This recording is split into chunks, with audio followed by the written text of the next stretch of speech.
نہایت سنجیدگی کے ساتھ پیش آ رہی ہیں۔ مثال کے طور پہ جب حضرت امیر علیہ الصلوۃ والسلام کا رشتہ آیا، کتنے با ادب طریقے سے جناب حزام جناب فاطمہ کلابیہ کی خدمت میں گئے، اور جناب فاطمہ کلابیہ نے با ادب ہو کے والدین کی خدمت میں فرمایا کہ میں راضی ہوں، منتہا آپ کی مرضی ہم پہ مقدم ہے، میری طرف سے رضایت ہے، لیکن آپ ہمارے والدین ہیں، ہم اختیارات آپ کے حوالے رکھ رہے ہیں، آپ جو فیصلہ میرے حق میں کریں گے وہ فیصلہ بہتر ہوگا، اچھا ہوگا۔ اب تمام ان بیٹیوں کے لیے پیغام جو جناب ام البنین کی سیرت کو اپنے لیے آئینہ قرار دینا چاہتی ہیں، جناب ام البنین کی سیرت کو اپنے لیے نمونہ عمل قرار دینا چاہتی ہیں، تو دیکھیں کس طرح سے ایک بیٹی اپنے والدین کا ادب کرتی ہے، احترام کرتی ہے، اور ویسے بھی بیٹیاں خاص کر اپنے باپ سے زیادہ محبت کرتی ہیں اور مانوس ہوتی ہیں۔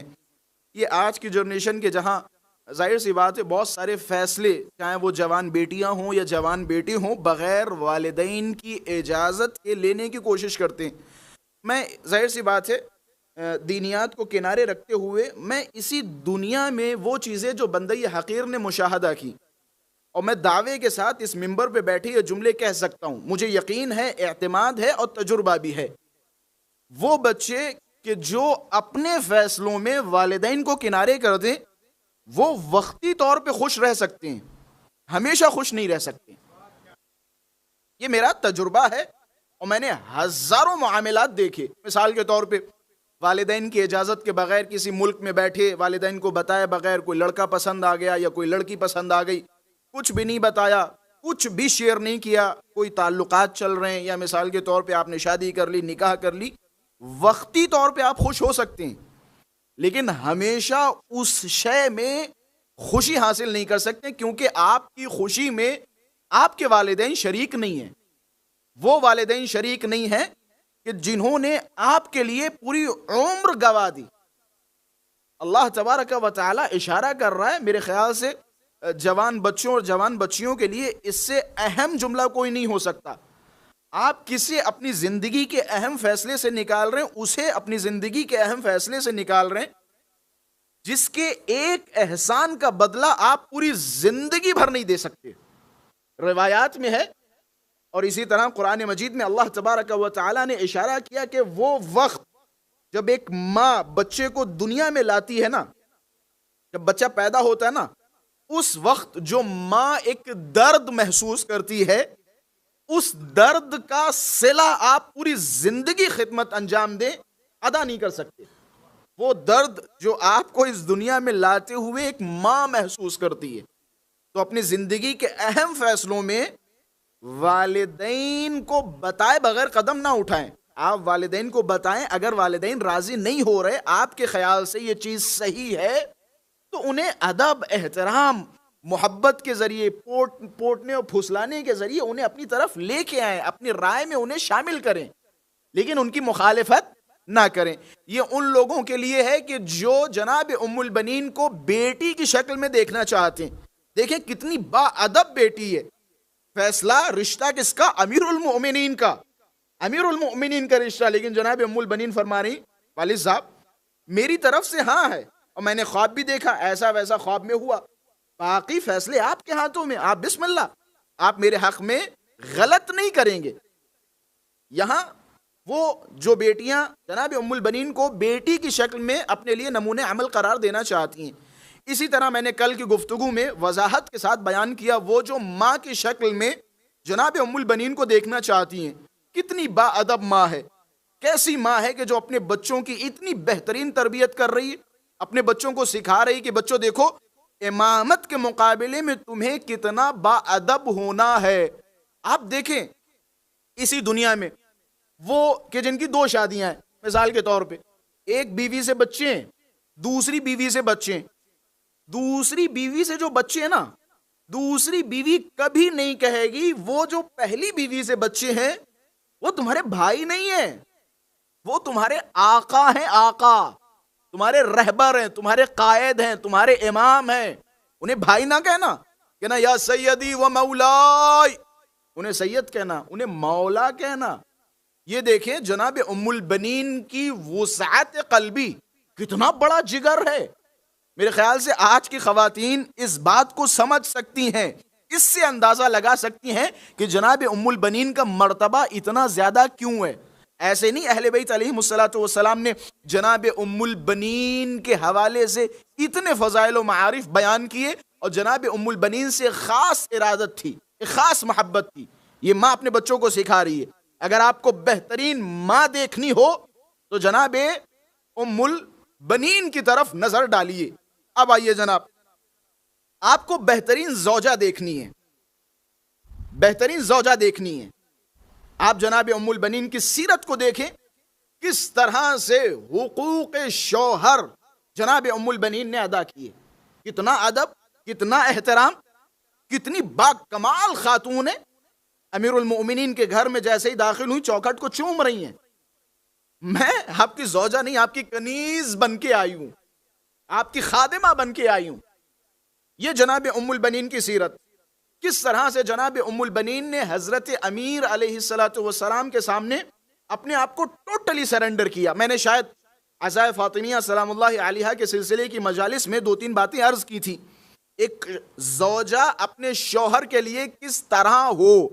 یاد رکھیں، یہ جو میں باتیں بیان کر رہا ہوں ہرگز اس کا یہ مطلب نہیں ہے کہ میں صرف اور صرف خواتین کے مسائل پہ ڈسکس کر رہا ہوں. مردوں کے حقوق اس سے کہیں زیادہ ہیں. مرد مطمئن نہ ہوں گے جناب والا ساری چیزیں خواتین کے لیے، بس آپ بادشاہ بنے رہیں.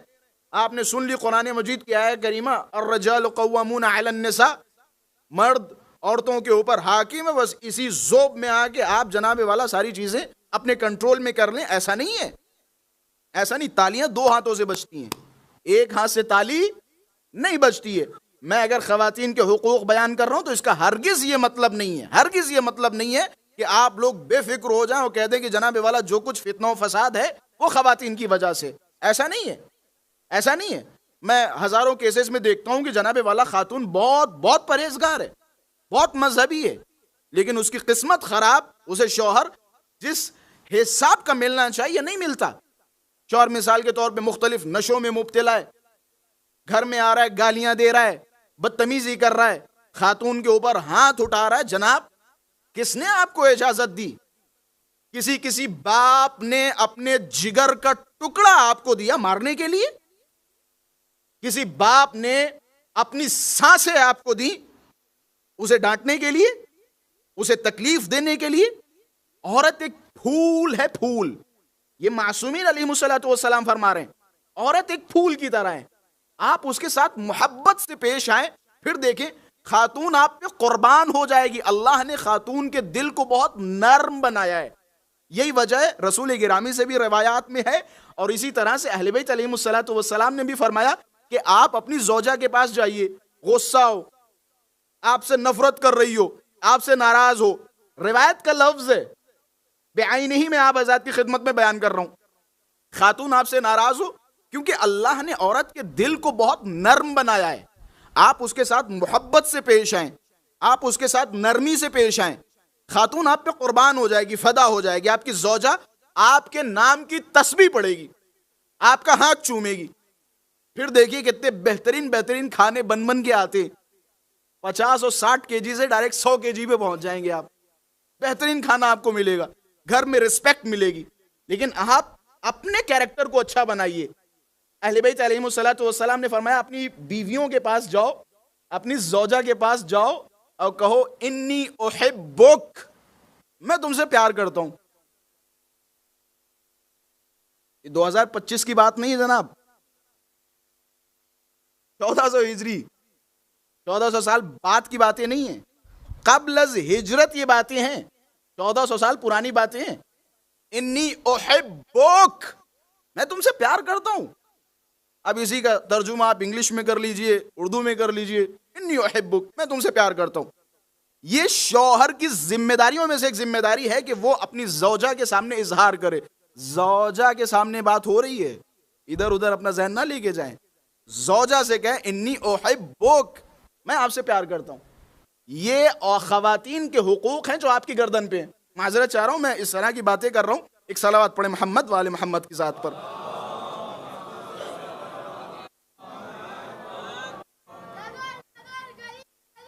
علی علی علی علی علی علی علی علی علی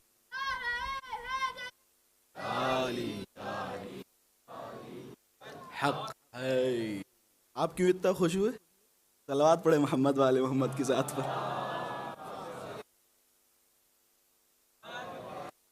بچے کی سلامتی کے لیے صلوات پڑھے محمد والے محمد کی ذات پر.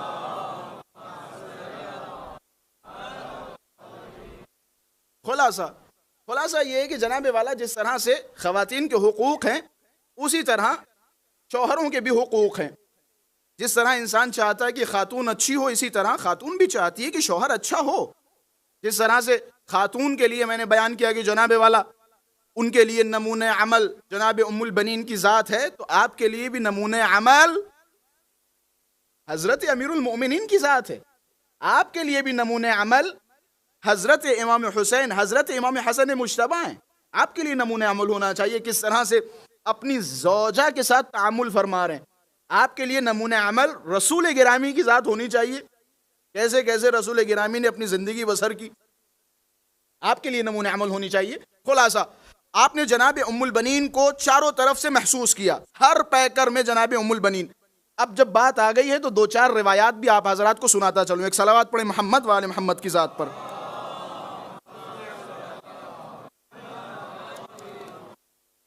ایک اور صلوات پڑھیں محمد والے محمد کی ذات پر.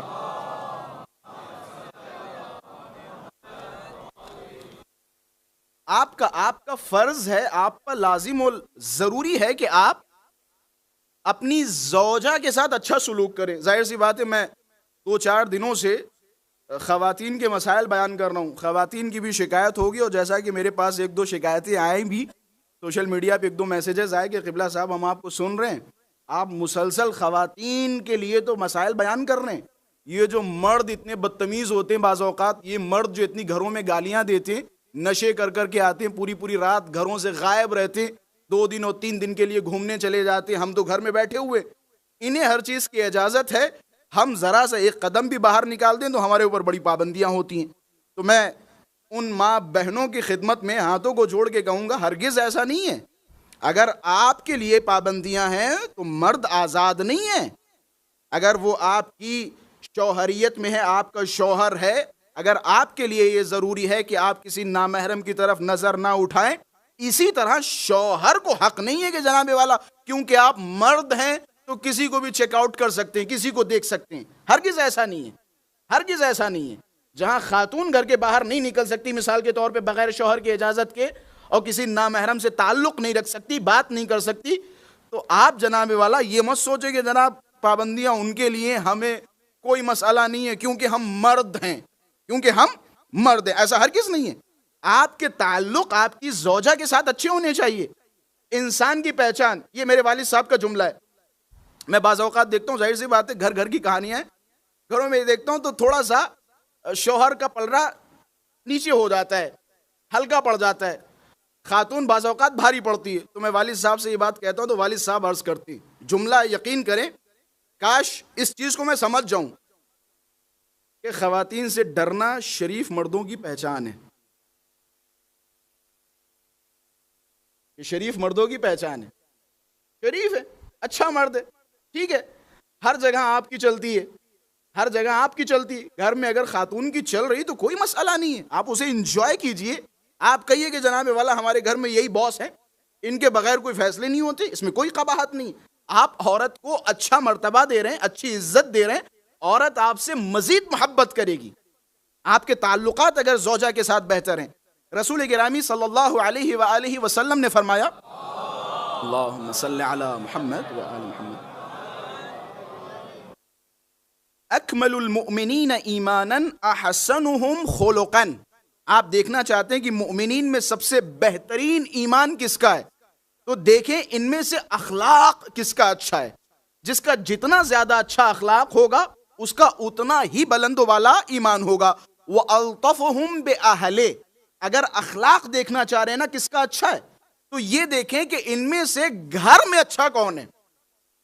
بعض اوقات ہوتا ہے بہت سارے مومنین جن کے اخلاق کی ہم تعریف کرتے ہیں کہ جناب والا فلاں صاحب کتنے اچھے اخلاق کے حامل ہیں، فلاں صاحب کتنے اچھے آدمی ہیں، ہمیشہ مسکراتے رہتے ہیں، ہمیشہ اچھی طرح سے پیش آتے ہیں، مومنین کو گھروں پہ دعوتیں دیتے ہیں، بہت پیارا اخلاق ہے، نمازی ہیں، متقی ہیں، پرہیزگار ہیں، لیکن گھر میں فرعون ہے، گھر میں فرعون ہے۔ فرعون صرف ایک کیریکٹر کا نام نہیں ہے، فرعون صرف ایک کیریکٹر کا نام نہیں ہے، ہر جگہ آپ کو فرعونیت نظر آ جائے گی، ہر انسان کے اندر چھوٹا موٹا فرعون ہے، بس مصر الگ الگ ہے۔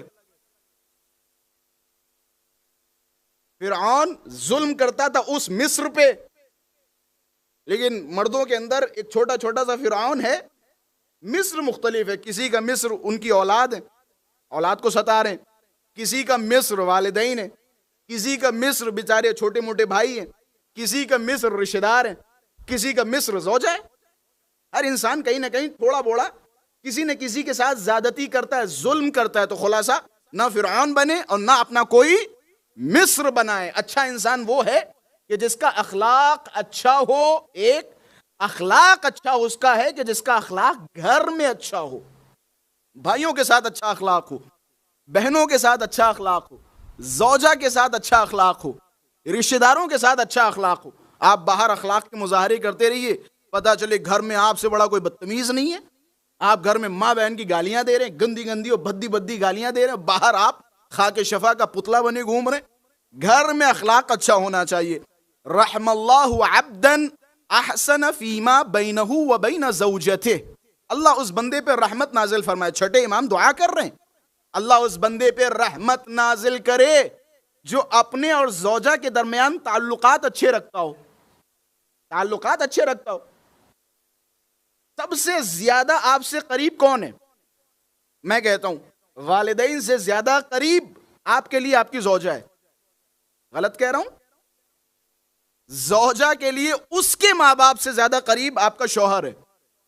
میں تمام خواتین سے بھی کہوں گا کہ آپ بعض اوقات اپنے والدین کو پیورٹی نہ دیں شوہر کے سامنے، شوہر کا وقار ہے، آپ اپنے شوہر کی آبرو ریزی نہ ہونے دیں۔ مثال کے طور پہ آپ سسرال لے کے جا رہی ہو، سسرال لے گئی اور وہاں آپ نے اپنے شوہر کی بے عزتی کروا دی، ہرگز ایسا نہ کریں۔ آپ کا شوہر آپ کی ناک ہے، آپ کا شوہر آپ کا فخر ہے۔ اسی طرح شوہر کے لیے آپ اپنے رشتہ داروں کی وجہ سے، مثال کے طور پہ آپ کی بیوی سے آپ کی مادر گرامی کی بن نہیں رہی ہے، آپ کے بھائیوں کی بن نہیں رہی ہے، یا آپ کی پھوپھیوں کی بن نہیں رہی ہے، تو آپ ان کی وجہ سے زوجہ پہ ظلم نہ ڈھائیں۔ اگر آپ کے تعلقات اچھے ہیں تو معاملات کو سلجھانے کی کوشش کریں، نہ والدین کو ناراض ہونے دیں، نہ زوجہ کو ناراض ہونے دیں، تھوڑی سی نیوٹرل پالیسی اختیار کریں تاکہ آپ کے گھر میں سکون برقرار رہے۔ عورت کو یہ نہ لگے کہ جناب آپ اپنے والدین کے ساتھ کھڑے، یا والدین کو یہ نہ لگے کہ یہ جورو کا غلام بن گیا ہے مثال کے طور پہ۔ تو یہ دونوں چیزوں کو مینٹین کرنا ایک اچھے انسان کی پہچان ہے۔ خلاصہ اللہ اس انسان پہ رحمت نازل فرمائے جو اپنے اور زوجہ کے درمیان معاملات اچھے رکھے۔ پھر اسی طرح چھٹے امام فرماتے ہیں اکثر اہل الجنہ من المتقوین علی نسائہم ومن حسن خلقہ مع اہل زاد اللہ فی عمرہ۔ سبحان اللہ، کون چاہتا ہے اس کی لمبی زندگی ہو؟ کون چاہتا ہے 100 سال جینا؟ کون چاہتا ہے کہ جس کی عمر 100 کے اوپر جائے؟ اپنی بیوی کے ساتھ تعلقات اچھے رکھے، اپنے گھر میں تعلقات اچھے رکھیں، عمر لمبی ہوگی۔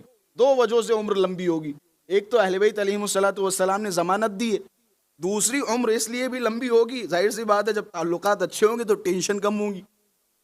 آج کل دیکھیں زیادہ تر موتیں ذہنی فشار کی وجہ سے، آپ 12 اور 10 سال اور 15 سال کے بچے کے اوپر اتنا پریشر ڈال دیا جاتا ہے۔ ہمیں یہ چاہیے مثال کے طور پہ 10th میں اتنے مارکس ہمیں چاہیے، اس سے نیچے قبول نہیں ہے، 12 گھنٹے پڑھو، 14 گھنٹے پڑھو، 16 گھنٹے پڑھو۔ بچوں کے بچپنے کو انجوائے کریں، ان کی جب بزرگی ہے پھر وہ بزرگی والے فیصلے کریں۔ معذرت کے ساتھ یہ خیر محل موضوع تو نہیں ہے، لیکن یہ جو ہمارے یہاں ایجوکیشن سسٹم ہے نا، جہاں 3 سال کے بچے کو خدا حافظ نکلو اور پلے اسکول میں بٹھا دیا جاتا ہے، نہ اسلامی اعتبار سے قابل قبول ہے، نہ دنیاوی اعتبار سے قابل قبول ہے۔ آپ برٹش انڈیا کے رول دیکھیں، آزادی سے پہلے کے رولز دیکھیں، میں نے باقاعدہ تحقیق کی اور بہت سارے نیوز پیپرز کی کٹنگ رکھی ہوئی ہے میرے پاس. ایک زمانہ تھا جہاں 6 سال سے پہلے 7 سال سے پہلے بچوں کو اسکول نہیں بھیجا جاتا تھا. یہ اسلامی قانون ہے، اسلامی قانون ہے. آپ کا بچہ مثال کے طور پہ 3 سال کا ہوا، 3.5 سال کا ہوا، آپ نے اسکول میں بھیج دیا. پھر آپ کا بچہ بالغ کتنے سال پہ ہوگا؟ 10 سال، 11 سال، 12 سال. میں غلط کہہ رہا ہوں؟ جس عمر میں آپ مثال کے طور پہ 15 سال پہ بالغ ہوا کرتے تھے، آج وہی بچہ 10-11 سال پہ بالغ ہو رہا ہے. اس کی وجہ یہ ہے کہ وقت سے پہلے ان تمام چیزوں کے لیے اس کی عقل کو کھول دیا جاتا ہے. یہ ایک عذاب ہے، معاشرے میں عذاب ہے. خلاصہ ان چیزوں کو چینج تو نہیں کیا جا سکتا، لیکن اگر آپ کے پاس کوئی ایسے آپشنز ہوں تو اسے آپ اختیار کیجئے. بچے کا بچپنا اپنی آغوش میں گزروائیے، اپنے قریب رکھیے، آپ تربیت کیجئے. خلاصہ وہ انسان کے جس کے تعلقات اپنے اہل کے ساتھ اچھے ہوں، خانوادے کے ساتھ اچھے ہوں، بیوی کے ساتھ اچھے ہوں، شوہر کے ساتھ اچھے ہوں، یا اسی طریقے سے بچوں کے ساتھ اچھے ہوں، والدین کے ساتھ اچھے ہوں، کہتے زاد اللہ فی عمرہ، اللہ اس کی عمر لمبی کر دیتا ہے، اس کی عمر میں طولانیت عطا فرما دیتا ہے جس کے تعلقات اچھے ہو. اچھا، کیا خوبصورت مولا علی کے جملے. ما اکرم النساء الا کریم، کہ عورت کی عزت کوئی نہیں کرے گا مگر یہ کہ کریم ہو. عورت کی عزت کون کرے گا؟ کریم. ما اکرم النساء الا کریم ولا اہانہن الا لئیم، کہ عورت کی عزت صرف کریم کرے گا اور عورت کی اہانت صرف وہ کرے گا جو پست فطرت ہو، نالائق ہو. وہ عورت کی عزت نہیں کرے گا. وگرنہ جو اہل کرم ہوگا، جو اچھا انسان ہوگا، اس کی سب سے پہلی پیورٹی ہوگی کسی خاتون کی عزت کرنا. آج دیکھیں پوری دنیا میں وومن رائٹس چل رہے ہیں، پوری دنیا میں خاتون کے لیے عزت عزت عزت عزت. یہ اسلامی تعلیم ہے، اسلامی تعلیم ہے کہ جس کی طرف دنیا آج متوجہ ہو رہی ہے. یہ اسلامی تعلیم ہے کہ عورت آپ کے گھر کی شہزادی ہوتی ہے، عورت آپ کے گھر کی ملکہ ہوتی ہے. آپ کا فرض ہے کہ آپ اس کا احترام کریں، آپ اس کی عزت کریں، آپ کے تعلقات اس کے ساتھ اچھے ہوں، اس کے ساتھ ادب کے ساتھ پیش آئیں، ادب کے ساتھ پیش آئیں.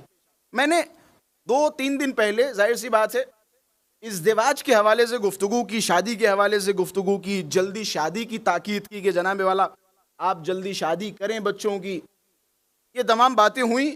مجھے کل یا پرسوں ایک صاحب باہر ملے تو انہوں نے کہا قبلہ صاحب ڈاکٹر نے آپریشن کیا، قینچی پیٹ میں بھول گیا. میں نے کہا مطلب کہ آپ نے آپریشن تو کیا، آپ نے ساری باتیں تو بتائیں، لیکن قینچی آپ پیٹ میں بھول گئے. تو میں نے کہا اس قینچی کا نام کیا ہے؟ کہنے لگے اس قینچی کا نام ہے جہیز. تو مجھے بڑی ہنسی آئی. میں نے کہا سبحان اللہ. تو میں نے جو آپریشن کیا تھا جہیز نامی قینچی میں پیٹ میں بھول گیا تھا، تو آج میں دوبارہ سے اس کا ری آپریشن کر کے قینچی نکالنا چاہتا ہوں. جہاں میں نے شادی کی تاکید کی، وہیں ان چیزوں کی طرف اشارہ کرنا ضروری ہے کہ جو چیزیں جلدی شادی میں رکاوٹیں بن رہی ہیں. ان رکاوٹوں میں سے ایک رکاوٹ میں نے ظاہراً بیان کی تھی. ایک رکاوٹ یہ ہے کہ والدین راضی نہیں ہوتے. مثال کے طور پہ اگر لڑکے نے کہہ دیا کہ ہمیں فلاں صاحب کی بیٹی سے شادی کرنی ہے، فلاں لڑکی مجھے اچھی لگتی ہے، اچھی ہے، اچھے خاندان سے، بیک گراؤنڈ اچھا ہے، مثال کے طور پہ سید ہے، غیر سید ہے، جو بھی آپ کی ریکوائرمنٹس ہوتی ہیں وہ ساری کی ساری بچے نے بتائی. لیکن صرف آپ کے اندر ایک انا ہے کہ جناب اگر کر دیں گے تو لوگ کہیں گے کہ لڑکے نے پسند کی شادی کر لی، مثال کے طور پہ، یا لڑکی نے پسند کی شادی کر لی. اس میں کوئی انانیت نہیں. اگر آپ کو چیزیں صحیح لگ رہی ہیں، اچھی لگ رہی ہیں تو ٹھیک ہے، آپ بسم اللہ چیزوں کی انکوائری کریں، تحقیق کریں اور کروا دیں. کوئی مسئلہ نہیں، کوئی حرج نہیں. منتہا یہ تعلق حرام میں تبدیل نہ ہو، یہ تعلق حرام میں تبدیل نہ ہو. ایک تو یہ چیز جو بعض اوقات رکاوٹ بنتی ہے کہ گھر والے راضی نہیں ہوتے ہیں، گھر والے جلدی شادی کروانا نہیں چاہتے. جبکہ میں نے بیان کیا تھا قرآن مجید میں سیدھی آیت کریمہ موجود ہے، وَأَنْكِحُوا الْأَيَامَ مِنْكُمْ وَالصَّالِحِينَ مِنْ عِبَادِكُمْ وَإِمَائِكُمْ. اپنے بچوں کی شادیاں کرواؤ، وہ کہ جن کی شادیاں نہیں ہوئیں ان کی شادیاں کرواؤ، اور اسی طرح نیک بندوں کی، صالح بندوں کی شادیاں کرواؤ، اور اپنی کنیز اور اپنے غلاموں کی شادیاں کرواؤ، آپ کی ذمہ داری ہے، آپ شادیاں کرواؤ. ان یکونوا فقراء یغنہم اللہ من فضلہ، اگر آپ فقیر ہو تو اللہ تبارک و تعالی اپنے فضل و کرم سے آپ کو غنی کر دے گا. اس سے بڑی کیا ضمانت ہو سکتی ہے؟ اس سے بڑی کوئی ضمانت ہو سکتی ہے؟ اس سے بڑی کوئی گارنٹی ہو سکتی ہے؟ اللہ گارنٹی دے رہا ہے، اگر تم فقیر ہو تو ہم اپنے فضل و کرم سے تمہیں غنی کر دیں گے، شادی کرو.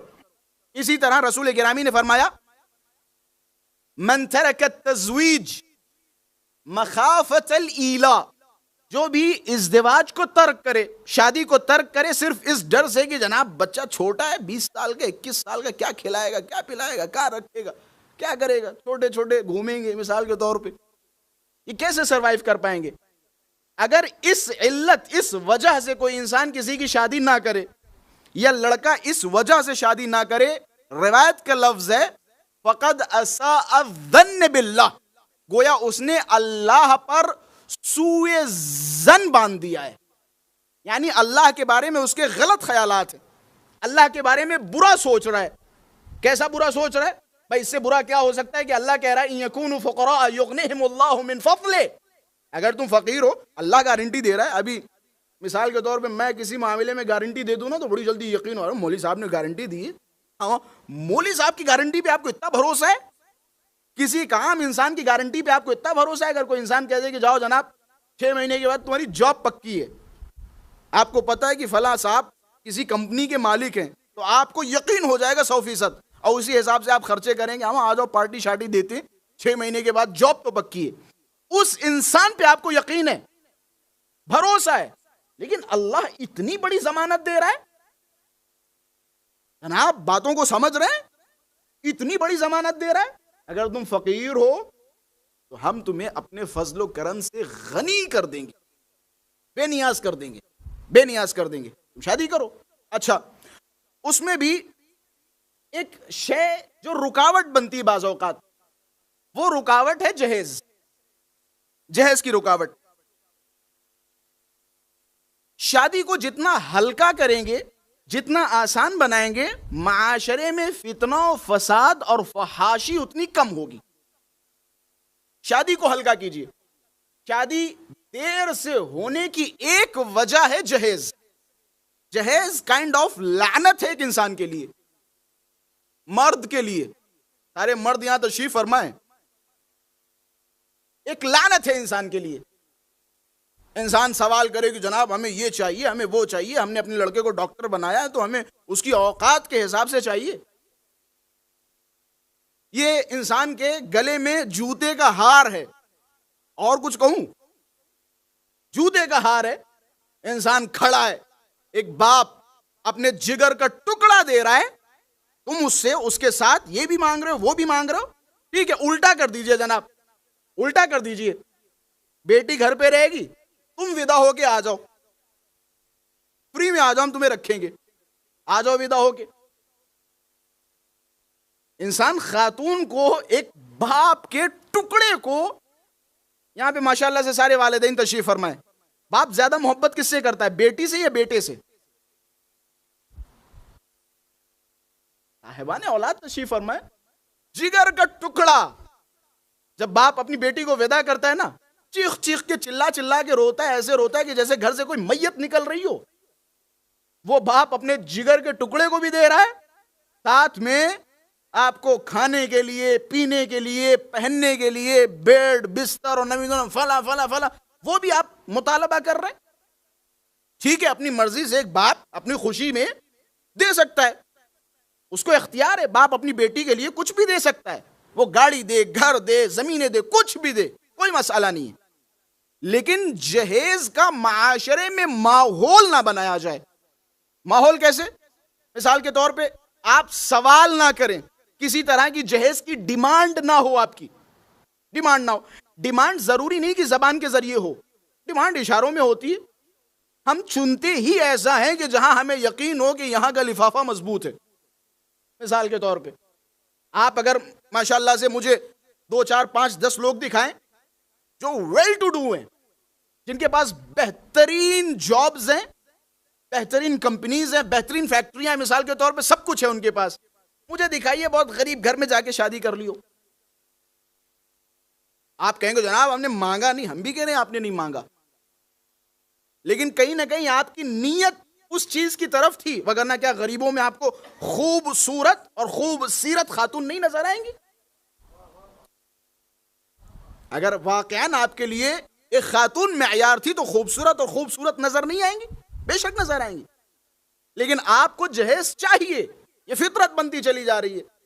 ہمارے ہندوستان میں بہت اچھی اچھی بستیاں ہیں, بہت خدمات ہیں ان بستیوں کی, بہت اچھے مومنین رہتے ہیں, لیکن ایک کلچر ہے جوڑا. دیکھو مسکرا رہے ہیں اس بستی کے افراد, باقاعدہ ڈیل ہوتی ہے. بہت اچھی بستی, میں بار بار تاکید کر رہا ہوں, بہت اچھی بستی, علماء کی بستی, مومنین کی بستی, لیکن ایسا کلچر بنا رکھا ہے جوڑا. مثال کے طور پہ رشتہ طے ہوگا تو جوڑا طے ہوگا. جوڑا کیسے طے ہوتا ہے؟ باقاعدہ ڈیل ہوتی ہے. مثال کے طور پہ فلاں لڑکے کا رشتہ آیا, لڑکا کتنے میں؟ 7 لاکھ میں. باقاعدہ 7 لاکھ کا, 8 لاکھ کا, 9 لاکھ کا, 10 لاکھ کا, 20 لاکھ کا, 50 لاکھ کا لڑکا ہوتا ہے. یعنی لڑکی والے 20 لاکھ میں ڈن ہوئی شادی تو 20 لاکھ اٹھا کے دے دیا. شادی مثال کے طور پہ 6 مہینے کے بعد ہو گیا, جوڑا ہو گیا. کتنے میں جوڑا ہوا؟ 20 لاکھ میں جوڑا ہوا. یہ لڑکی والوں پہ پریشر ہے, اور کوئی بھی اس سے بچا ہوا نہیں ہے, کوئی بھی بچا ہوا نہیں ہے. یہ کہاں سے آپ لے کے آ گئے؟ آپ بوجھ بنا رہے ہیں. آپ اپنے بیٹے کو بازار میں بیچ کے آئے. 20 لاکھ کی قیمت تھی تمہاری بیٹے کی, 10 لاکھ کی قیمت تھی تمہارے بیٹے کی. مردوں کی غیرت کو کیا ہو گیا؟ تم بک کے آ گئے. کیا ہو گیا تمہاری غیرت کو؟ تم بک کے آ رہے ہو. 7 لاکھ میں, 8 لاکھ میں, 10 لاکھ میں, 20 لاکھ میں, 1 کروڑ میں بک رہے ہیں. کیوں 1 کروڑ میں بکے؟ کیونکہ وہ اچھے ڈاکٹر ہیں, اچھے انجینئر ہیں, یا مثال کے طور پہ ان کی گولڈ کی شاپ ہے, ڈائمنڈ کی شاپ ہے, اس لیے وہ 2 کروڑ میں بکے. کیسی باتیں کر رہے ہو جناب والا؟ آپ لڑکی لینے جا رہے ہو, شادی کرنے جا رہے ہو, یا اپنے آپ کو بیچنے جا رہے ہو؟ یہ غلط طریقہ ہے. جہیز جوتے کا ہار ہے ایک مرد کے گلے میں, اگر وہ ڈیمانڈ کر رہا ہے, وہ مانگ رہا ہے. انسان کو باغیرت ہونا چاہیے. اور برا نہ مانیے گا, آپ میں سے کوئی بھی برا مت مانیے گا, اگر ایک ٹائم کے لیے آپ ہسبینڈ ہیں, شوہر ہیں, جہیز لینے والے ہیں, تو وہ دن دور نہیں جس دن دینے والے بھی آپ ہی ہوں گے. تو ہرگز برا نہ مانیے گا, کوئی بھی برا نہ مانے. ہر انسان دونوں سچویشن میں آتا ہے, دیتا بھی ہے اور پھر لیتا بھی ہے. تو خلاصہ کسی کو برا نہیں ماننا چاہیے. آپ اگر اپنی طرف سے پرہیز کریں گے تو ظاہر سی بات ہے پھر آپ کے ساتھ بھی کہیں نہ کہیں سے اللہ نرمی والے معاملات کرے گا. آپ اس چیز سے بچیں, نہ خود اس چیز میں قدم بڑھائیں اور نہ کسی دوسرے کو بڑھانے دیں. اب رہی بات, کوئی صاحب مثال کے طور پہ اللہ نے خوب نوازا ہے, ان کی بیٹیاں ہیں, بیٹیوں سے محبت کرتے ہیں, اور باپ چاہتا ہے کہ اپنی بیٹی کو دل کھول کے چیزیں دے, اس میں کوئی قباحت نہیں. مثال کے طور پہ مجھے اللہ دے گا, میں بھی دوں گا, آپ کو اللہ نے دیا آپ بھی دیں گے, ہر کوئی کرتا ہے. ہم اپنی بہنوں کے ساتھ, ہم اپنے بچوں کے ساتھ دل کھول کے چیزیں دیں گے. میں اسی ممبر پہ بیٹھ کے کہہ رہا ہوں, دل کھول کے انسان کرتا ہے, لیکن اس میں اور اس میں بہت فرق ہے. یہ میں اپنی حیثیت کے مطابق, اوقات کے مطابق جو مجھے اچھا لگ رہا ہے, میں اپنے تحفے و تحائف اپنی بہن کی خدمت میں رکھ رہا ہوں, اپنی بیٹی کی خدمت میں رکھ رہا ہوں, لیکن سامنے سے کسی طرح کا کوئی پریشر نہیں ہے. لیکن اس میں بھی ایک کنڈیشن ہے, یہ جو میں دے رہا ہوں اس میں ایک کنڈیشن ہے. اس معاملے کو اس طرح سے ڈیل کریں تاکہ وہ جو غریب, وہ جو یتیم بچیاں آپ ہی کے گلی میں رہ رہی ہیں, آپ کی پڑوس میں رہ رہی ہیں, کہیں ان کے لیے کسی تھرڈ پارٹی کی مینٹالٹی یہی نہ بن جائے. ایسا نہ ہو, ہمارے یہاں گاؤں دیہات میں ہوتا ہے, جہیز وغیرہ جب بارات جاتی ہے تو جہیز باقاعدہ گاؤں کے ایک مطلب چوراہے پہ رکھا جاتا ہے, ایک وزٹنگ پوائنٹ پہ رکھا جاتا ہے, اور ایک ایک گلاس, 6 گلاس اگر ہیں تو 6 گلاس کو ایک کے اوپر ایک گلاس, ایک کے اوپر ایک گلاس. مطلب کیا یہ ذلیلوں والی حرکتیں کر رہے ہیں آپ؟ یہ ذلیلوں والی حرکتیں.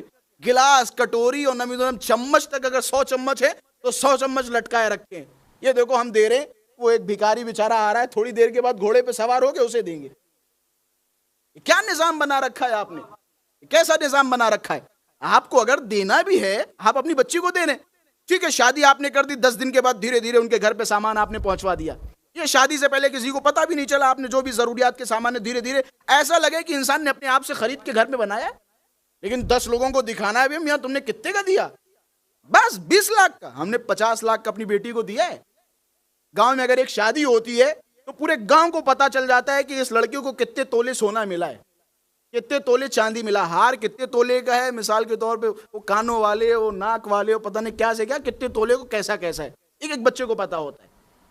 تو خلاصہ جہیز کے خلاف کھڑے ہوں۔ اگر آپ چاہتے ہیں کہ آپ اپنے کلچر کو بچائیں تو جہیز کے خلاف کھڑے ہوں۔ آپ کو دعائیں ملیں گی پورے معاشرے کی۔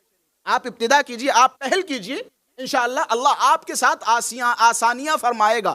یہ ایک چیز ہے جو شادیوں میں رکاوٹ کی اہم وجہ ہے۔ اللہ ہمیں ان تمام چیزوں سے بچائے جو چیزیں شادیوں میں رکاوٹ کا سبب بنتی ہیں۔ ایک یہ، دوسرا آپ لوگ ماشاءاللہ سے شادیاں کر رہے ہیں، اللہ اور توفیق دے، جلدی سے جلدی اپنے بچوں کی شادیاں کریں۔ شادیوں میں بیجا رسم و رواج سے پرہیز کریں۔ الٹی سیدھی رسم و رواج، ایک چھوٹی سی خوشی کے لیے، 2 منٹ کی خوشی کے لیے آپ نے مثال کے طور پہ ایک طرف تو ڈی جے میں بجا رکھا ہے علی کے ساتھ ہے زہرا کی شادی، وہ ادھر چل رہا ہے، لیکن ایک بھی چیز ایسی نہیں ہے کہ جس سے کہا جا سکے کہ ہاں یہ دیکھو علی کے چاہنے والی کا علی کے چاہنے والی کے ساتھ نکاح ہو رہا ہے۔ ایک چیز ایسی نہیں ہے، صرف وہ چل رہا ہے علی کے ساتھ ہے زہرا کی شادی، دولہا جا رہا ہے، دولہا ہے نبی خدا کے گھر کا اور دلہن ہے نبی کے، اور پتہ فلا فلا فلا، یہ ساری چیزیں چل رہی، لیکن ایک کوالٹی، ایک صفت نہیں ہے کہ جس سے یہ کہا جا سکے کہ جناب والا یہ شادی اہل بیت علیہم الصلوۃ والسلام سے ذرا بھی ملتی جلتی ہے۔ شادیوں کو ہلکا کریں شادیوں کو۔ آپ شادیاں کر رہے ہیں مثال کے طور پہ فلاں کنٹری میں جا کے شادیاں کر رہے ہیں، لاکھوں روپے اور کروڑوں روپے خرچ کر رہے ہیں۔ ابھی اگر امام حسین کا معاملہ آ جائے تو پورے معاشرے کے جتنے شریف زادے ہیں نا وہ سارے کھڑے ہو کے کہیں گے یا ویسٹ آف منی، یہ سب کہہ دیں گے۔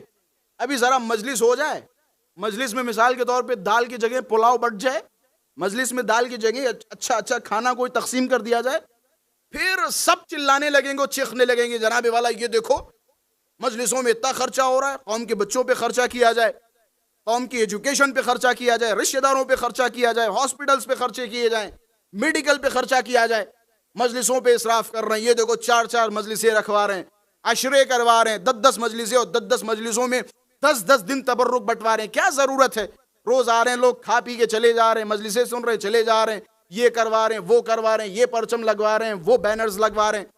یہ اسراف ہے، یہ پیسے کا خراب کرنا ہے۔ کس نے کہا آپ اتنے پیسے خرچ کریں؟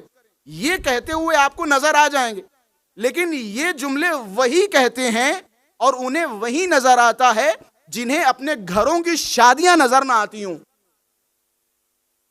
ہم بھی کہتے ایجوکیشن پہ خرچ ہونا چاہیے، میڈیکل پہ خرچ ہونا چاہیے، لیکن تمہیں بجٹ امام حسین کا فنڈ ہی کیوں نظر آتا ہے؟ اپنی بیٹیوں کی شادیوں کے فنڈ سے خرچ کرو، اپنی بچوں کی شادیاں، یا رسول اللہ، بچیوں کی شادی اور بچوں کی شادی تو آپ نے تھائی لینڈ میں کرنی ہے۔ بچوں کی شادیاں تو آپ کو مثال کے طور پہ ایک یونک جگہ پہ کرنی ہے، بچی کی خواہش ہے، کروڑوں روپے، ملینز آف ڈالر آپ خرچ کرنے کے لیے تیار ہو جاتے ہیں، لیکن جب قوم کی اصلاح کی بات آتی ہے تو آپ کو امام حسین کا فنڈ نظر آتا ہے۔ آپ یہاں سے کاٹیے، آپ اپنے بھائیوں کی فکر کیجئے، میں معذرت کے ساتھ یہ جملہ ممکن ہے بعض لوگوں کو اچھا نہ لگے، لیکن میں ظاہر سی بات ہے فی الحال میں یہاں پہ بیٹھا ہوں، مجھے اختیار ہے بولنے کا۔ آپ شادیوں میں خرچ کر رہے ہو، اپنی بیٹی کی شادی میں مثال کے طور پہ کروڑوں روپے خرچ کیے، کبھی مڑ کے دیکھا دائیں بائیں؟ آپ کا سگا چھوٹا بھائی، آپ کا سگا بڑا بھائی، اللہ نے آپ کو نوازا ہے، آپ اسراف کر سکتے ہیں کہ بڑے بھائی کے لیے، چھوٹے بھائی کے لیے ایک چھوٹا موٹا بزنس نہیں ڈلوا سکتے؟ ٹھیک ہے آپ کے تعلقات نہیں ہیں، آپ کی نہیں بنتی ہے، لیکن اگر اللہ نے آپ کو نوازا ہے، کہنے لگے کیا ضروری ہے، لازم ہے، واجب ہے کہ ہم اپنے بھائیوں کا خیال کریں؟ اما وہ تو چھوڑو، ایک مسلمان کے حقوق آپ کی گردن پر واجب ہیں، ایک عام مسلمان کے حقوق۔ اگر کوئی عام مسلمان آپ کا پڑوسی بھوکا سو رہا ہے تو کہیں نہ کہیں روز محشر آپ سے سوال ہوگا، جناب کہاں تھے؟ تم نے مثال کے طور پہ پنکھے کی آواز اتنی تیز کر رکھی تھی کہ پڑوسی کی بھوک تمہیں محسوس نہیں ہو رہی تھی؟ اے سی لگوا کے تم نے چاروں طرف سے دروازوں کو اتنی ٹائٹ کر کے بند کر رکھا تھا کہ باہر کی ذرا بھی تمہیں آواز نہیں آ رہی تھی کسی کی بھوک کی، کسی کی پیاس کی؟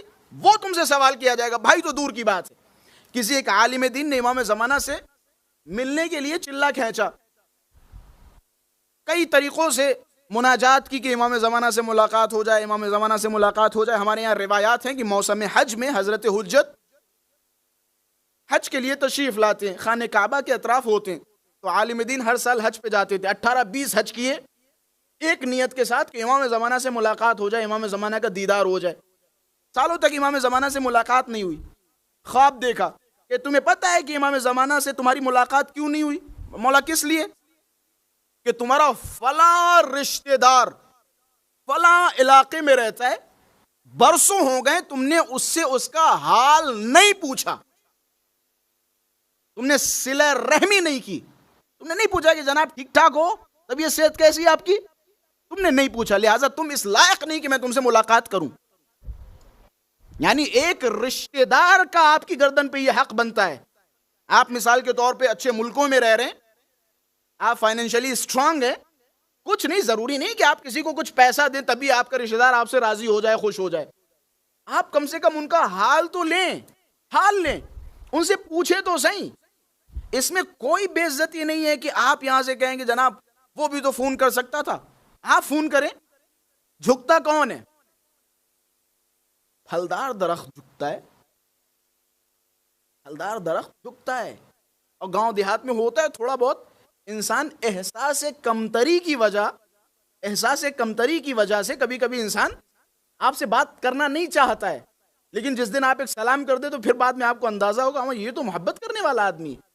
انسان جب احساس کمتری کا شکار ہوتا ہے نا، سوچتا ہے یار اگر ہم سلام کر دیں گے تو یہ سوچے گا کیونکہ ہم غریب ہیں، ہم فقیر ہیں، ہم نادار ہیں، تو یہ زیادہ سوچنے لگے گا، کہے گا دیکھو آ گیا کسی چیز کے لیے۔ غریب بہت غیرت دار ہوتے ہیں، میں سارے غریبوں کی بات نہیں کر رہا ہوں، لیکن غیرت دار ہوتے ہیں۔ اس کی غیرت اتنی زیادہ ہے کہ وہ احساس کمتری کی وجہ سے آپ سے نہیں بولنا چاہ رہا ہے، لیکن آپ سلام کر کے دیکھیے آپ کا رشتہ دار آپ کو گلے سے لگا لے گا۔ صلہ رحمی انسان پر واجب و لازم و ضروری ہے۔ صلہ رحمی کے فرائض انجام دیں، اپنے گھر میں تعلقات اچھے رکھیں، آپ کے اوپر لازم و ضروری ہے۔ ایک صلوات پڑھیں محمد و آل محمد کی ذات پر۔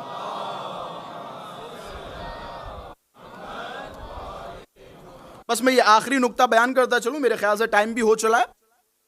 جہاں میں نے جہیز کے حوالے سے بیان دیا، وہیں شادی میں بیجا رسم و رواج سے پرہیز کریں۔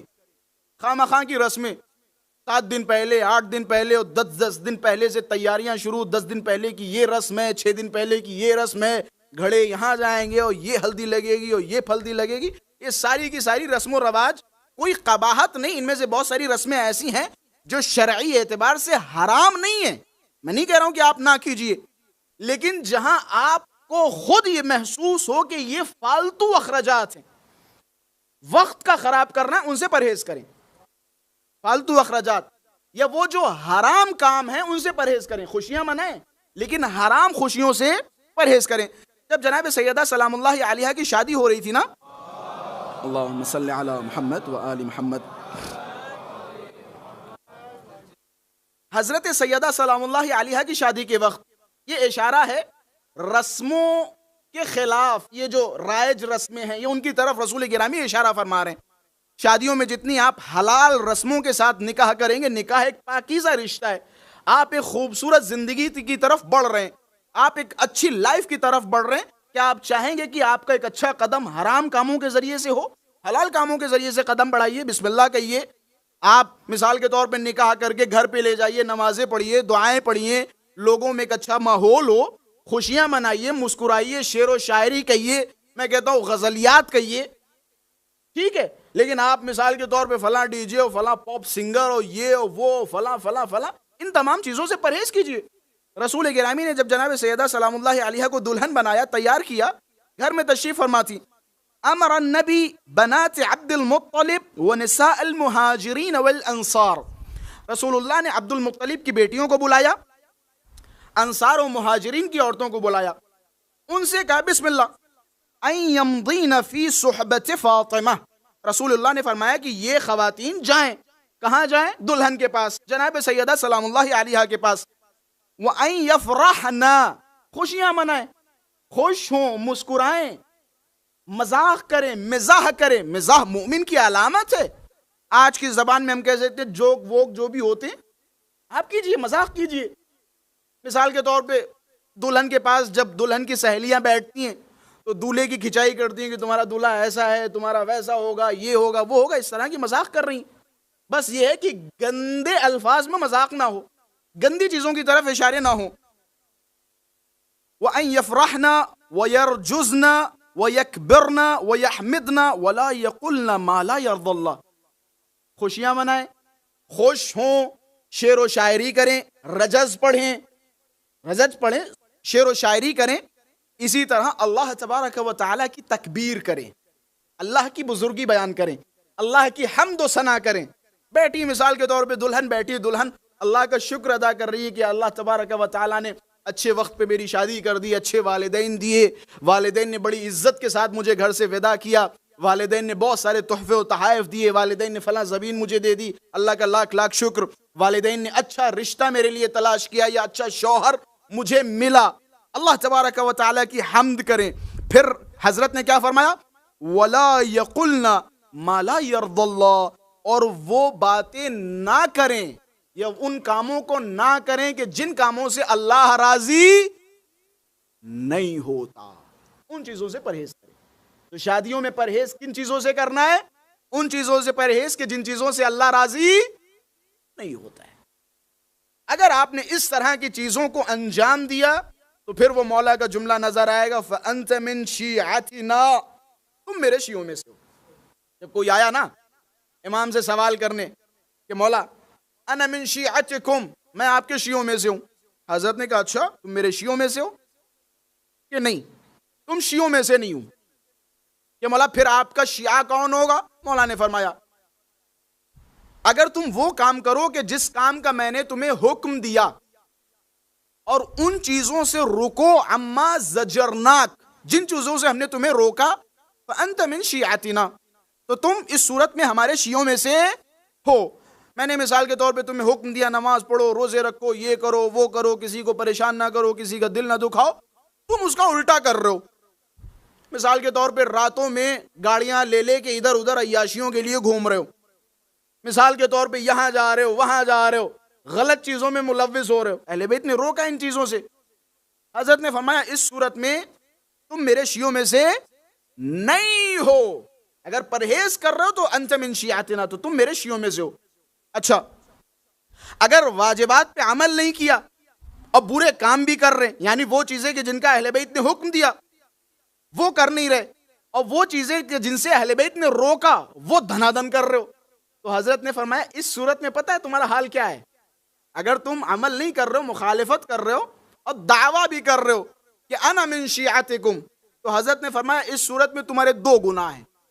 ایک گناہ یہ کہ تم گنہگار ہو، دوسرا گناہ یہ کہ گنہگار ہونے کے باوجود تم نے شیعت کا دعویٰ کیسے کر دیا. بدعواک مرتبۃ شریفہ لست باہلھا، یہ حدیث کے جملے. تم نے اس شریف مرتبے کا دعویٰ کیا کہ جس کے تم اہل نہیں تھے، جس کے تم لائق نہیں تھے، تم نے اس مرتبہ شریفہ کا دعویٰ کیا. پھر ہاتھوں کو جوڑا کہ حضرت ہم گنہگار ہیں، ہم سے غلطیاں ہوتی رہتی ہیں، ہم سے لغزشیں ہوتی رہتی ہیں، ہم سے کبھی کبھی نمازیں بھی چھوٹ جاتی ہیں، لیکن حضرت ہم شرمندہ ہیں. اگر نماز فجر ہم سے چھوٹتی ہے تو 7 بجے 6 بجے اٹھتے ہیں، احساس پشیمانی ہوتا ہے، شرمندہ ہوتا ہوں، کہتا ہوں پروردگارہ معاف کر دے. رات کو مثال کے طور پہ 1-2 بجے سویا تھا، صبح اٹھ نہیں پایا، ارادہ کیا تھا اٹھنے کا لیکن نہیں اٹھ پایا. آپ کے اندر احساس پشیمانی ہے. ہم کہیں گے مولا اس طرح کے ہم گنہگار ہیں، آپ نے تو کہہ دیا آپ ہمارے شیعوں میں سے نہیں، پھر ہم ہیں کون؟ حضرت نے کیا خوبصورت جملہ فرمایا کہ قل انا من موالیکم ومعادی لاعدائکم. مولا ہم آپ سے محبت کرنے والے ہیں اور آپ کے دشمنوں سے دشمنی کرنے والے. ہم مولا کے چاہنے والے ہیں، مولا سے عشق کرنے والے ہیں. لیکن کیا خوبصورت ہے کہ ہم صرف چاہنے والے نہ بنے، ہم شیعہ بنے، اس مرتبہ شریفہ تک پہنچیں کہ جس کے لیے شیخ مفید اور شیخ صدوق جیسے علماء نے چیلنجز کیے. یہ چیلنج، آ جاؤ شیعہ بنو. صفات الشیعہ پہ کتابیں لکھی، شیعوں کی صفات میں سے ایک صفت یہ ہے کہ وہ 52 رکعت نماز کا پابند ہو. 17 تو ہو نہیں پا رہی ہیں، 52 کی پابندی. خلاصہ یہ ہے جناب ام البنین کی سیرت کا خلاصہ. اگر ہم جناب ام البنین کو اپنی زندگی میں آئینہ بنانا چاہتے ہیں، نمونہ بنانا چاہتے ہیں، تو ان چیزوں پر عمل ضروری ہوگا. میں نے کل ایک روایت سے شروع کی تھی اپنی گفتگو کو، اسی روایت پہ گفتگو کو ختم کرنا چاہتا ہوں. اس سے پہلے کہ میں وہ روایت بیان کروں، آپ تمام مؤمنین یو اے ای کی خدمت میں خصوصی طور سے شکر گزار ہوں، خاص کر کے آپ کی پوری مینجمنٹ، آپ کا پورا ادارہ، آپ کے پورے مؤمنین جو مسلسل یہاں پہ آ کے مجلسوں میں شرکت فرما رہے تھے. بہت دل خوش ہوا، بہت اچھا لگا ماشاءاللہ سے آپ کا نظام، مجلسوں کا نظام، مجلسوں کا انداز، آپ لوگوں کی سماعت اور اہل بیت علیہم الصلوۃ والسلام کے لیے عشق، بالخصوص مصائب کو محسوس کرنا اور محظوظ کرنا، مصائب میں گریہ کرنا یقیناً قابل تعریف ہے. میرا حق بنتا ہے کہ میں ان باتوں کو آپ حضرات کی خدمت میں بیان کروں تاکہ مزید آپ کے اندر توفیق پیدا ہو ان تمام چیزوں کے لیے. اللہ تبارک و تعالی آپ سب کے درمیان اسی طرح دوستی، محبت، اتفاق پیدا رکھے، اتفاق قائم رکھے. جو بھی ان میں سے پریشان ہو پروردگارہ ان کی پریشانیوں کو دور فرمائے. میں خصوصی شکریہ ادا کروں گا، ظاہر سی بات ہے، اس حکومت کا، اس گورنمنٹ کا، کہ جنہوں نے ایک بہترین موقعیت آپ لوگوں کو فراہم کی. ایک پردیس میں بیٹھ کے آپ امام حسین کا تذکرہ کر رہے ہیں، اہل بیت کا تذکرہ کر رہے ہیں. آپ کا حق بنتا ہے کہ یہاں کی وہ تمام ایجنسیوں کا شکریہ ادا کریں جنہوں نے آپ کو موقع دیا. حدیث ہے، من لم یشکر المخلوق لم یشکر الخالق. جو مخلوق کا شکریہ ادا نہیں کر سکتا وہ کبھی اپنے رب کا شکریہ ادا نہیں کر سکتا. ہم شکر گزار ہیں امارات کی حکومت کا کہ جنہوں نے ہمیں بہترین موقع دیا. ہم شکر گزار ہیں یہاں کی پولیس کا، یہاں کی مینجمنٹ کا، یہاں کی ایجنسیوں کا، جو ایک پیسفل طریقے سے ہمیں موقع دے رہے ہیں. اور ماشاءاللہ سے آج تک یہ یو اے ای کی تاریخ کی خوبصورتی یہ ہے کہ آج تک یہاں شیعوں کے حوالے سے کسی طرح کے کوئی اتفاقات نہیں ہوئے. تو شیعہ بہت پرامن طریقے سے یہاں پہ مجالس برپا کر رہے ہیں، عزاداریاں کر رہے ہیں. میں شکر گزار ہوں. اسی طرح سے تمام مؤمنین کا شکر گزار ہوں جو مؤمنین مسلسل ان مجلسوں میں آئے اور آ رہے ہیں. اللہ آپ سب کی توفیقات خیر میں اضافہ فرمائے. ایک صلوات پڑھیں محمد و آل محمد کی ذات پر. صلی اللہ علیہ محمد. ایک نقطہ اور قابل غور جو میں بیان کرنا اپنا حق سمجھتا ہوں، فرض سمجھتا ہوں، وہ یہ ہے کہ مجھے آپ لوگوں کی سوزخانی بہت اچھی لگی. مجھے نہیں پتا سوزخان حضرات یہاں تشریف فرما ہے یا نہیں، لیکن سوزخانی بہت اچھی لگی. اور میں گزارش یہ کروں گا کہ اسی طرح کی سوزخانی باقی رکھیں. میں دنیا کے مختلف ممبروں پہ جاتا ہوں، میں نے دنیا کے مختلف ملکوں میں وزٹ کیا، مختلف ملکوں میں پڑھا. میں مثال کے طور پہ یو کے وغیرہ میں آزاداری کا ایک بہت بڑا مرکز ہے، اردو زبان کی آزاداری کا. پورے یو کے میں سینکڑوں کی تعداد میں ادارے ہیں، لیکن اس طرح کی میں نے سوزخانیاں نہیں دیکھی. تو میں گزارش کروں گا کہ آپ اسی سوزخانی کو برقرار رکھیں، اسی پرانی روش کو برقرار رکھیں. اللہ سوزخان اور نوحہ خان حضرات ان سب کی توفیقات خیر میں اضافہ فرمائے. ان کی سلامتی کے لیے صلوات بر محمد و آل محمد. صلی اللہ علیہ محمد. خلاصہ جناب ام البنین سلام اللہ علیہا کی گفتگو میں نے پرسوں جو شروع کی تھی، کل ظاہراً میں نے ایک روایت رسول گرامی سے آپ حضرات کی خدمت میں نقل کی. روایت ہے، رسول گرامی فرماتے ہیں اربع خصال یسود بها المرء. 4 خصلتیں کہ جن کے ذریعے انسان ترقی کرتا ہے، عروج کرتا ہے. پہلی العفہ والادب والجود والعقل. ایک ہے عفت، پاک دامنی، جس کے اندر یہ پاک دامنی ہوگی، اس پاک دامنی کے ذریعے انسان ترقی کرے گا، چاہے مرد ہو یا خاتون ہے. جس طریقے سے خاتون کو پاک و پاکیزہ ہونا ضروری ہے، نامحرم سے تعلقات نہ ہوں، نامحرم کے ساتھ روابط نہ ہوں، کسی کی طرف نہ دیکھے، اسی طرح مرد کے لیے بھی پاک دامنی ہے. مرد کا بھی دامن پاک و پاکیزہ ہونا چاہیے. ایک ہے عفت، دوسرا ہے ادب. جس کے پاس ادب نہیں ہے نا، اس کے پاس کچھ نہیں ہے. رسول گرامی نے فرمایا لا میراث کل ادب. میراث سے بہتر کوئی، ادب سے بہتر کوئی میراث نہیں ہو سکتی. بہترین میراث کیا ہے انسان کے لیے؟ ادب. انسان مؤدب ہو. ادب ہے، جود ہے، سخاوت ہے، انسان سخی ہو، کریم ہو. اسی طریقے سے چوتھی کوالٹی ہے عقل. جناب ام البنین سلام اللہ علیہا میں یہ چاروں صفات پائی جاتی تھی. اربع خصال یسود بها المرء، چار خصلتیں کہ جن کے ذریعے انسان ترقی کرتا ہے. العفہ والادب والجود والعقل. جناب ام البنین میں یہ چاروں خصلتیں تھیں. میں نے عفت کے حوالے سے بیان کیا، کیا پاکیزگی، کیا پاک دامنی. اسی طریقے سے جناب ام البنین کا ادب، اتنا بہترین ادب کہ اپنے بچوں کو کس طرح سے مؤدب بنایا. اسی طرح آپ جائیے عقل، عقل کل. جناب ام البنین عقل کل کے ساتھ رہ رہی ہیں، یہ بڑی بات. امیر المؤمنین عقل کل ہیں، ان کے ساتھ رہنا اور سروائیو کرنا، علی کا کسی طرح کی کوئی شکایت نہ کرنا، اس بات کی دلیل ہے کہ جناب ام البنین کے پاس عقل تھی اور بہترین عقل کی مالکہ تھی. پھر اس کے بعد آتا ہے جود، سخاوت. جناب سخاوت چھوڑیے، جناب ام البنین سخاوت سے بھی اوپر چلی گئی. سخاوت کسے کہتے ہیں، جود کسے کہتے ہیں؟ مثال کے طور پہ اللہ نے آپ کو پیسہ دیا، اللہ نے آپ کو چیزیں دی، آپ کے پاس وسائل ہیں، آپ سخاوت کر رہے ہیں. آپ کو اللہ نے مثال کے طور پہ 20,000 روپے دیے، 20,000 میں سے آپ سخی بن گئے. 100 روپے مثال کے طور پہ ادارے کو دے دیے، انجمن کو دے دیے. یہ کہا کہ جناب یہ ہماری طرف سے ڈونیشن کھانے کے لیے، یہ ہماری طرف سے ڈونیشن نمیدونم فلاں چیز کے لیے، فلاں چیز کے لیے، کیونکہ آپ کے پاس پیسہ ہے، آپ ڈونیٹ کر رہے ہیں. اسے کہا جاتا ہے چلو ٹھیک ہے، آپ دے رہے ہو، حد اقل یہی تمہارا شکریہ، تم سخی ہو، تم کریم آدمی ہو، تم ٹھیک ٹھاک دے رہے ہو. لیکن اس سے ایک درجہ بلند و بالا ہے ایثار. ایثار کا معنی کیا ہوتا ہے؟ ایثار کا معنی ہوتا ہے سب کچھ قربان کر دینا. اسے کہا جاتا ہے ایثار. تمہارے پاس تھوڑا بہت تھا، تم نے اس تھوڑے بہت میں سے تھوڑا بہت دے کے اپنے آپ کو کریم بنا لیا، اپنے آپ کو سخی بنا لیا. ام البنین پہ جب گفتگو ہوتی ہے نا، تو سخاوت و کریمی کی گفتگو نہیں ہوتی ہے، ایثار کی گفتگو ہوتی. ایسا ویسا ایثار. 4 بیٹے تھے، 4 کے 4 حسین پہ قربان کر دیے. یہ ہے جناب ام البنین کا ایثار. ادب، کیسا ادب؟ عباس کو سکھا رہی ہیں. عباس، حسین کے ساتھ جانا، حسین کے بغیر واپس نہیں آنا، یہ ادب ہے. ادب سکھا رہی ہیں ابو الفضل عباس کو. ایسا ادب سکھایا، ایسا ادب سکھایا، جب خانہ کعبہ کے پاس کچھ لوگ تلواریں لے کے امام حسین کو مارنے کے لیے آئے، کیونکہ ام البنین کی وصیت تھی، یہ ادب تھا امامت کے سامنے کہ کبھی حسین کی طرف کوئی آنکھ نہ اٹھا سکے. کسی نے امام حسین کو مارنے کی دھمکی دی تو یہ مفصل خطبہ میں نے 2019 میں شاید ابو دھابی میں پڑھا تھا. ابو الفضل عباس خانہ کعبہ کی چھت پہ گئے اور کیا خطیبانہ انداز میں خطاب کیا. اتخون قوما یلعبوا بالموت فی الطفولیہ فکیف کان بالرجولیہ.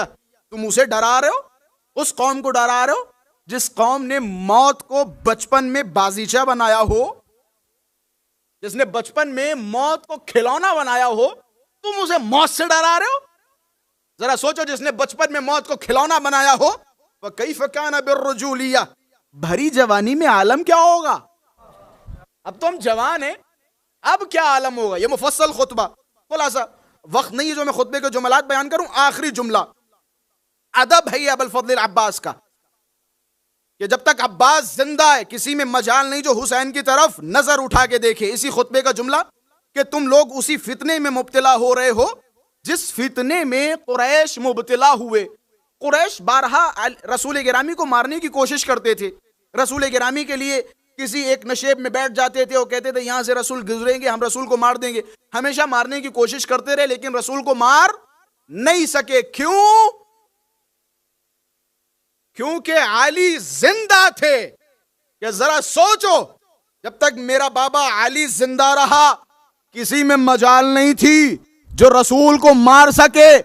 تم نے کیسے سوچ لیا جب تک علی کا بیٹا عباس زندہ ہو تم حسین تک پہنچ جاؤ؟ کیسے سوچ لیا؟ یہ ادب تھا ام البنین کا جو عباس کو سکھایا کہ ایک راستہ ہے، ایک راستہ ہے حسین کو مارنے کا. میں بتا دیتا ہوں حسین کو مارنے کا راستہ. یہ ام البنین کی تربیت ہے جناب. تعالوا اخبرکم بالسبیل، آؤ عباس تمہیں راستہ بتاتا ہے حسین کو مارنے کا. کیا راستہ ہے؟ ایک راستہ ہے اگر تمہیں حسین کو مارنا ہے تو. تعالوا اخبرکم بالسبیل، میں راستہ بتاتا ہوں. بادروا فی قتلی وَاضْرِبُوا عُنُقِي، عباس کے قتل میں جلدی کرو، عباس کی گردن عباس کے تن سے جدا کر دو. بس یہی راستہ ہے حسین تک پہنچنے کا.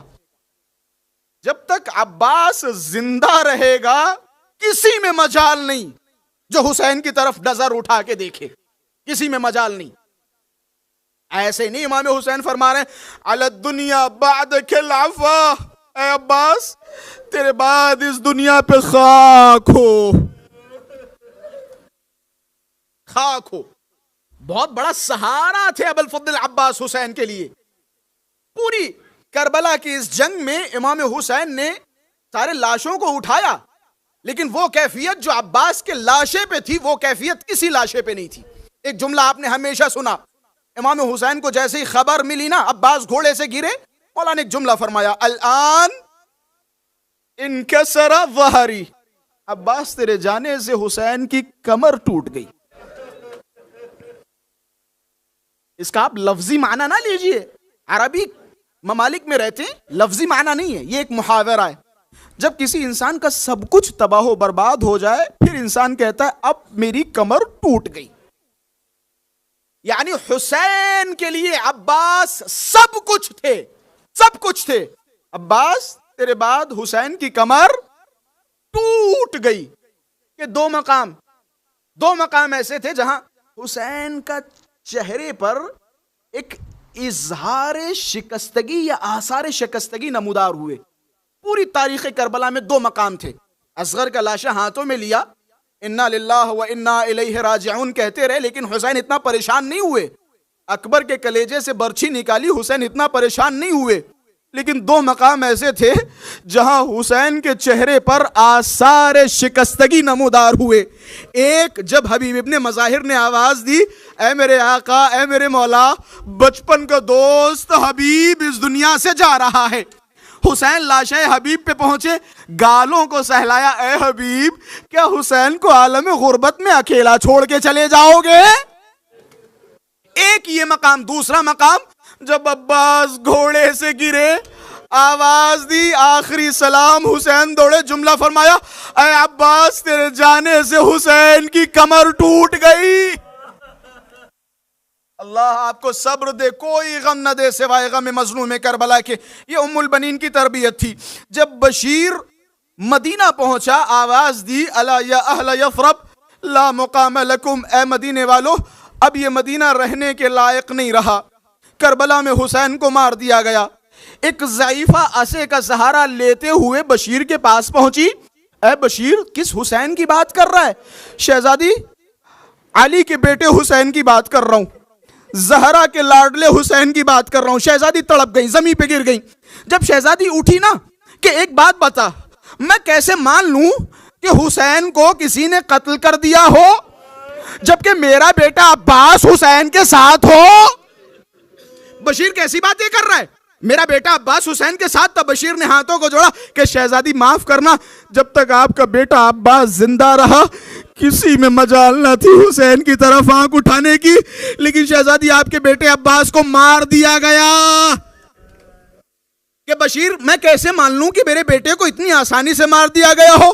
کہ نہیں شہزادی آسانی سے نہیں مارا گیا، حسین نے بغیر تلوار بھیجا تھا، کسی لعین نے عباس کے بازوؤں کو قلم کر دیا، یہاں تک کہ مشک کو بھی چھید دیا، پانی زمین پہ بہہ گیا، عباس کو مار دیا، عباس کو شہید کر دیا. بھائی اتنا سننا تھا. ام البنین آگے بڑھی کہ اے بشیر بس اتنا بتا دے، تو نے کہا نا میرے بیٹے کے دونوں بازو قلم ہو گئے تھے. ارے مجھے معلوم ہے جب بھی کربلا میں کوئی شہسوار گھوڑے سے زمین پہ آیا ہوگا تو اس نے اپنے ہاتھوں کا سہارا لیا ہوگا، لیکن میرے بیٹے کے ہاتھ نہیں تھے. اب اتنا بتا دے جب میرا بیٹا زمین پہ آیا منہ کے بل آیا یا کلیجے کے بال؟